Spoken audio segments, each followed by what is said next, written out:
पहला बिंदु ये है कि कांग्रेस पार्टी आगामी 15 तारीख से पूरे बिहार में न्याय संवाद की श्रृंखला शुरू करनी जा रही है। और यह जो न्याय संवाद की श्रृंखला है, इसमें हमारा सबसे पहला विषय जो है वो शिक्षा का सवाल है।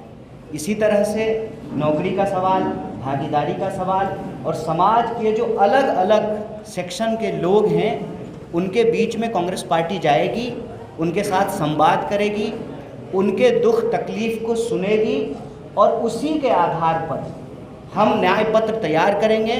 और उस न्याय पत्र के आधार पर आने वाले दिनों में चाहे चुनाव हो, हमारी सरकार बने या किसी और की भी सरकार बने, उन न्याय को लागू करने के लिए कांग्रेस पार्टी प्रतिबद्ध है। इसी सोच के साथ, इसी संकल्प के साथ आगामी 15 तारीख को नेता प्रतिपक्ष श्री राहुल गांधी जी बिहार आ रहे हैं।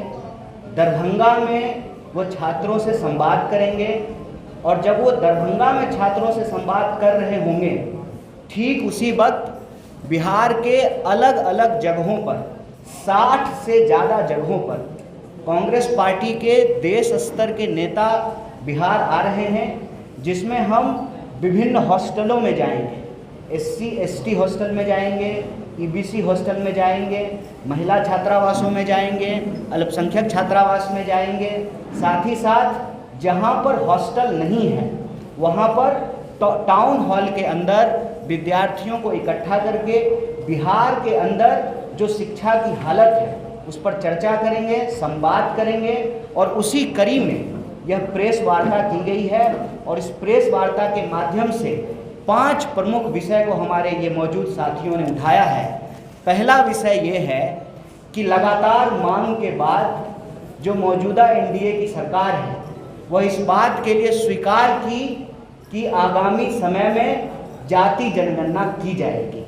सवाल ये है कि जाति जनगणना की मांग हम लोग क्यों कर रहे हैं? सामाजिक न्याय की धरती है बिहार।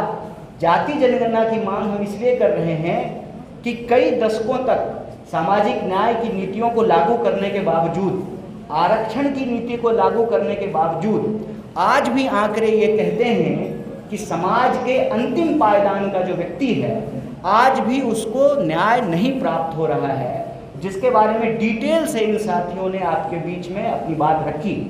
तो जो जाति जनगणना है, उस जाति जनगणना का अगला कदम ये है कि यह जो 50% की सीमा है, इस सीमा को समाप्त कर दिया जाए। और ये हम संविधान के तहत कह रहे हैं। संविधान के अनुच्छेद 15(5) में यह प्रावधान किया गया है कि निजी क्षेत्रों में भी भागीदारी और आरक्षण को सुनिश्चित किया जाए।